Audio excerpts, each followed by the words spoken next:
Olá pessoal, mais uma vez estou aqui pelo canal Ecos da Fé, eu sou João Batista e estou trazendo mais uma mensagem na continuação daquela série sobre o amor, né? O amor, não o amor que a gente conhece, não o amor romântico ou o amor de filho para filha, mas um amor que abrange todos esses amores, mas é muito maior e por isso é muito mais difícil de se explicar. Okay? É o amor ágape, aquele amor que está transcrito na Bíblia, que o próprio Jesus, né, que os próprios evangelistas escolheram a palavra ágape para identificar que é o amor de Deus, o amor que o próprio Deus se declara, que João, né, o evangelista João, lá em suas cartas, ele fala que Deus é amor. E a carta onde se encontra o capítulo supremo do amor, como já foi dito, né, no episódio da série anterior, é 1 Coríntios no capítulo 13. Também já foi dito que em 1 Coríntios, né, Paulo está tentando resolver diversos problemas na igreja, principalmente aqueles causados pela inveja, pela disputa de poder, para saber quem é mais que o outro e para demonstrar quem tinha mais o Espírito Santo do que o outro, eles ficavam classificando as pessoas segundo os dons que ela tinha. E aí ele falou dos diversos dons e que os dons são distribuídos segundo o bel prazer e a bela vontade do próprio Espírito Santo. E ele também diz que é para procurar os melhores dons. Só que ao introduzir, né, um caminho sobremodo excelente, ele começa a apresentar o amor. Esse amor que ele está apresentando é bem complexo. No meio de 3 capítulos onde ele está falando de dons espirituais, ele coloca lá no meio um caminho sobremodo excelente, o qual pensamos deve então ser o dom supremo, como foi o sermonete, né, que eu apresentei para vocês, né, na última parte. Agora, hoje, né, na última vez que a gente conversou, eu não coloquei os primeiros 3 versos. E eu gostaria de trazer esses 3 versos hoje para você. Então a gente viu que o amor é um caminho, que ele é eterno, que ele é supremo comparado aos outros dons e que ele sempre trabalha com altruísmo. Mas Paulo, quando ele faz toda essa argumentação do amor, em que até aqui a gente viu que ele é um dom e também é um caminho, né? Ele começa indagando a gente do que é essencial de tudo que nós vivemos. Vamos ver esses 3 versos? 1 Coríntios 13, verso 1 até o 3. Ainda que eu fale as línguas dos homens e dos anjos, se não tiver amor, serei como bronze que soa ou como símbolo que retine.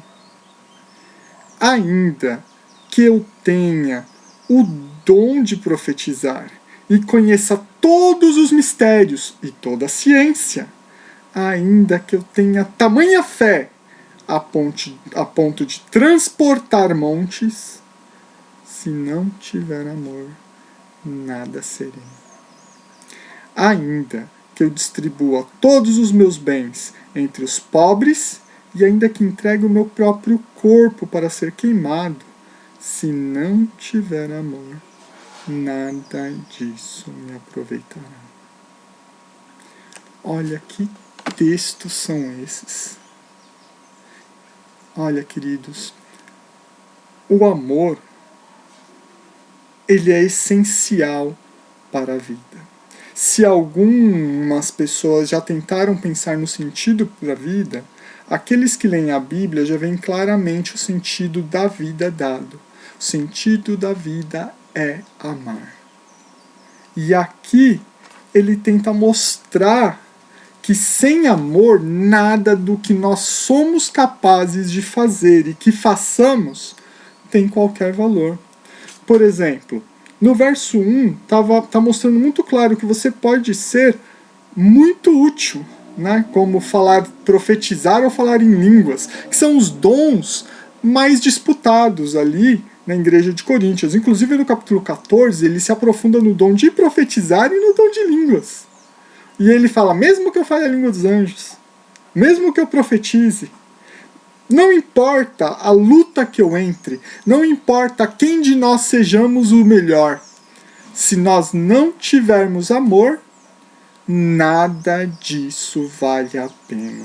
Ele ainda compara isso ao bronze que soa, né? O barulho do bronze ao soar, ou o símbolo, o sino, quando ele toca, quando ele retina. Ou seja, ele cumpre o seu barulho, ele cumpre o seu dever, ele cumpre o que ele deveria cumprir, cumpre muito bem. Afinal, quando você toca o sino, ele está significando algo, talvez para chamar alguém, para almoçar, para comer, para fazer algo. Mas não tem valor. Não tem real valor naquilo, porque aquilo não é o fundamento da vida. No verso 2, ele ainda fala que eu tenho o dom de profetizar e conheço os mistérios e toda a ciência e tenho a tamanha fé que faço o sobrenatural acontecer. Isso não tem valor se nós não tivermos amor. Ele fala que não só não tem valor, isso não me torna alguém ou alguma coisa. Eu simplesmente nada serei. Quando ele fala nada serei, sabe o que pessoalmente isso me remete? Que se eu faço essas coisas e comprovo essas coisas para mostrar que Deus está comigo, né? Se eu trabalho tudo isso para tentar mostrar para o outro, ó, eu sou uma pessoa de Deus, não, isso não prova nada. Isso inclusive não prova nem que você está salvo e garantido nas mãos de Deus. Sem amor, não. E no verso 13 ele ainda vem falando que mesmo que você entregue todo o seu ser ao sacrifício, que você coloque todo ele nas mãos de Deus, mas se não tiver amor, né, você não vai conseguir aproveitar nada. Ou seja, todo tipo de prática, todo tipo de superpoder, todo tipo de coisa que você possa fazer nessa vida, entendeu? Que você possa impressionar aos outros, que os outros possam te admirar. Comparado a não ter amor, a ter amor, quer dizer, comparado a ter amor, nada disso tem valor. Então, o que mais tem valor que tudo isso é o amor. O amor, aqui, você pode ver que não falou o que é o amor, mas falou que o amor é necessário em tudo que você vai fazer. Tudo tem que estar baseado num princípio, num caminho. E o seu coração tem que estar movido pelos princípios do amor. Isso é um trabalho, isso é um caminho, por ser trabalhoso, por ser algo que a gente adquira, por ser um caminho que nós escolhemos, inclusive, é um trabalho para a vida toda. É um trabalho para amadurecer e crescer esse sentimento, porque ele acaba se tornando um sentimento porque a gente trabalha ele, né? Tem sentimentos que, por causa das nossas interações com o mundo e tal, eles vão se fixando no nosso ser e parece que eles pertencem ao nosso ser. Né? O amor, ele não é em base um sentimento, mas ele não deixa de ser um sentimento também, porque ele tem que permanecer em nós, ele tem que estar em nós. Então aqueles que digam amor não é sentimento, não, ele não é uma emoção que vem, te impulsiona e acabou. Não, isso não é amor, isso pode ser paixão, pode ser a ardência da paixão e tudo mais. Mas sim, o amor pode, parte dele é sentimento. Parte dele tem algo dentro de nós que nos mova. E essa parte ela não surge do nada. Nós cultivamos e também é dom. Por que o amor também é dom? Porque nós não temos ele em nós. Mas, João, calma aí. A gente, quando olha para o amor, quando a gente aprende do amor, não é quando a gente vê nos seres humanos? Sim, concordo. As melhores fontes de amor, tanto olhando para a natureza quanto para qualquer coisa visível para nós, é no ser humano que encontramos as verdadeiras representações de amor. Apesar que o amor, segundo esses versos aqui, não estão só em atitudes, porque a pessoa pode até se sacrificar por outro e não ter amor, segundo esses versos. A gente não sabe todas as motivações humanas, mas o amor é algo que você tem que cultivar como se fosse uma semente e ir trabalhando ela para que ela faça parte de você. E também não é algo inerente a nós, por isso que precisamos do dom de Deus. A sementinha quem põe é o próprio Cristo. Então esse dom é dado por Ele, é o dom que Ele quer dar para todos. Todos, sem exceção. E é esse dom que a gente tem que implorar a Deus, procurá-lo, caçá-lo como a coisa mais preciosa do universo. É claro que esse amor é muito complexo. Eu vou fazer uma série de vídeos para tentar trazer alguns aspectos deste amor. Mas ele é essencial. E nós, eu, você e todos nós temos que continuar procurando, continuar cavando, tentando entender esse amor e principalmente praticando esse amor. Não é um ato supremo que pode nos garantir a salvação. É um lapidar, é um desejar, é um querer amar mais. É óbvio que nos critérios de salvação é Deus com quem julga. Mas aqui, Paulo está nos apresentando o caminho para nos aproximar de Deus e aproveitar tanto essa vida quanto a futura. Agora, irmãos, eu só vou lembrar, eu lembro de um filme, com Keanu Reeves chamado Constantine. E uma das coisas que mais me impressionou naquele filme, e que mais me escandalizou, porque eu já conhecia esses versos e já sabia mais ou menos que a Bíblia falava sobre isso. Constantine era... Não sei se eu poderia falar um bruxo ou um exorcista, eu não sei como definir ele. Mas era uma pessoa que era conhecedora das artes das trevas, do submundo. Ele sabia como acessá-lo, como conversar, como negociar com demônios. E o Constantine, ele fez uns acordos com alguns demônios, e quando ele estava prestes, e que assim que ele morresse, a alma dele, iria para um desses demônios. Na verdade, ele fez com vários, poderia ir para vários, inclusive. Mas ele, muito esperto e sagaz, copiando o personagem de quadrinhos da DC Comics, no universo Vertigo da época, que ele estava imitando, ele pensou numa maneira de conseguir burlar esse vender a alma, coisa que eu nem acredito que seja possível, viu? Isso daí é só para me ilustrar um pouquinho o que é sacrificar-se sem ter amor. E ele, para poder se livrar, no filme, foi diferente no gibi, tá? Mas no filme, para ele poder se livrar, aqueles que assistiram, o que ele fez? Fez o ato supremo de aceitação de Deus, que seria o sacrifício da própria vida por outro. Talvez os escritores desse filme não tenham visto o verso 3. Mesmo que eu dê a minha vida à morte, nada se liga. Não é um único ato isolado que vai nos levar para o céu. Não é um impulso final da vida, desesperada, que vai tentar pegar uma lei de Deus e conseguir burlá-la. Porque é pelos princípios da lei que Deus irá nos julgar. Então, um ato isolado, inclusive para enganar os demônios, que vai conseguir falar, nossa, como ele amou. Não, ele não fez para o amor.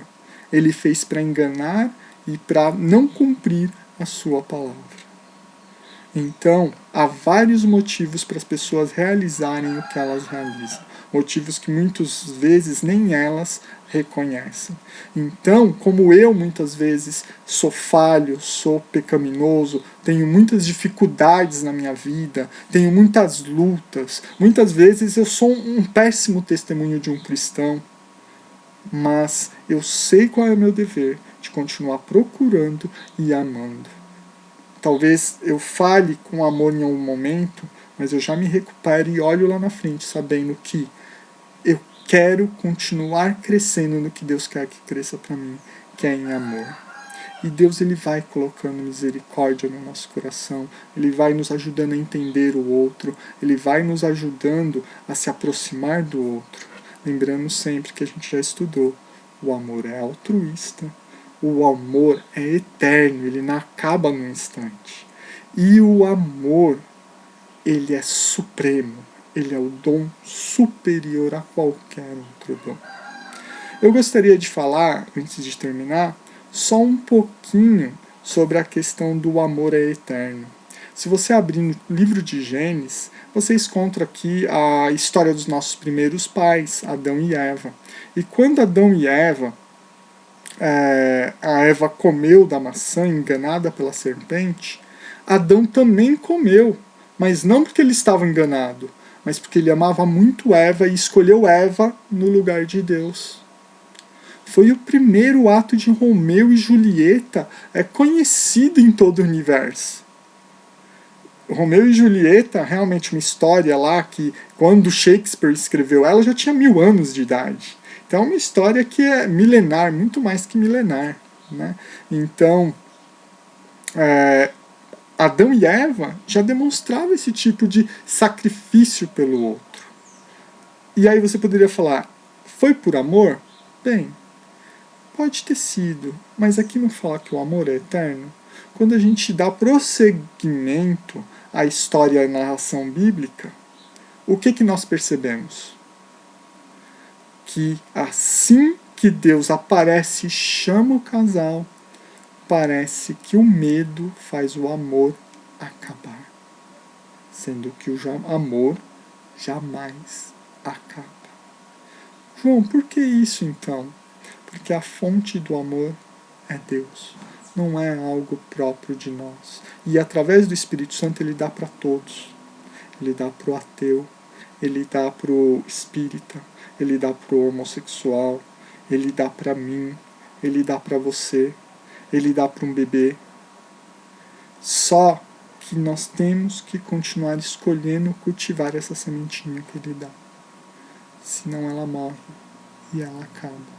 Só em conexão à videira, né? Lembra lá João 15, verso 1 até o 5? Só em conexão à videira, que é Cristo, que é o nosso Deus, é que a árvore poderá dar frutos. E o maior desses frutos, o principal, que é fonte de tudo, que nos dá energia, amor, né? Para podermos levar adiante, né? Motivação, é Jesus, é Deus. Então, irmãos, que nós não, que possamos não nos desconectar daquilo que nos dá essa força motivadora para o bem, para ajudar o outro, para olhar para o outro, para sentir o outro. E que Deus nos ajude a nos perdoarmos quando falharmos e continuarmos prosseguirmos nesse caminho. Espero que eu tenha ajudado mais um pouquinho, a gente entender um pouquinho mais do amor. Continue procurando este amor na vida de vocês. E sim, a gente vai trazer mais descrições para entendermos melhor o que é esse amor.